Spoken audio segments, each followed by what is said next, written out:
Hello students, topic for today's lecture is administrative tribunals. Administrative tribunals are the specialized governmental agencies which are being established under the federal or the provincial legislation to implement legislative policy.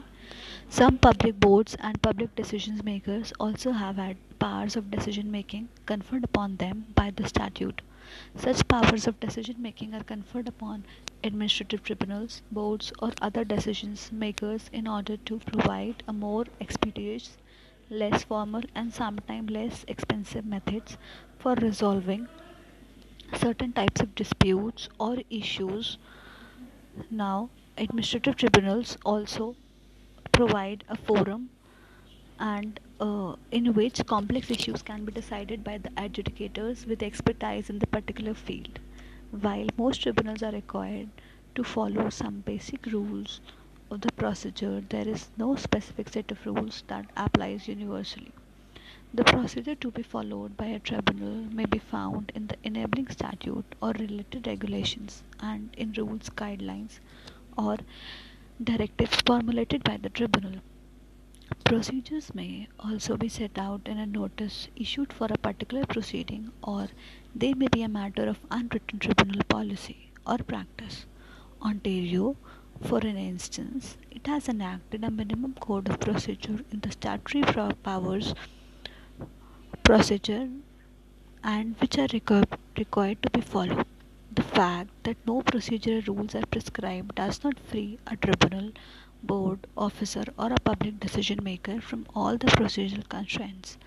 When statutory decision makers perform a judicial or a quasi-judicial decision making function, they are governed by common law procedural principles. The standard of procedural fairness to which a party before an administrative agency may be entitled will vary the contest. In some cases, the seriousness of the potential impact of a decision on a party will require almost courts like procedures. In such cases, it is often said that the party to the administrative proceeding in question will be entitled to a decision in accordance with the principles of the natural justice. Natural justice. The principle of the natural justice include the right to be heard and the right to an impartial decision maker. A party who has a right to be heard is entitled to sufficient prior notice of the proceeding so that the party has the opportunity to prepare his or her case, attend before a decision maker, and make representations. The right to proper notice also includes the right to know the case that must be met. In other words, proper notice will include providing details of the case to the responding party.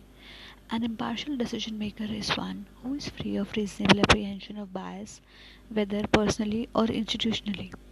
Reasonable apprehension of personal right bias might result when, for example, a decision maker has a pecuniary interest in the outcome of the proceeding or a prior relation with one of the parties. Then comes fairness.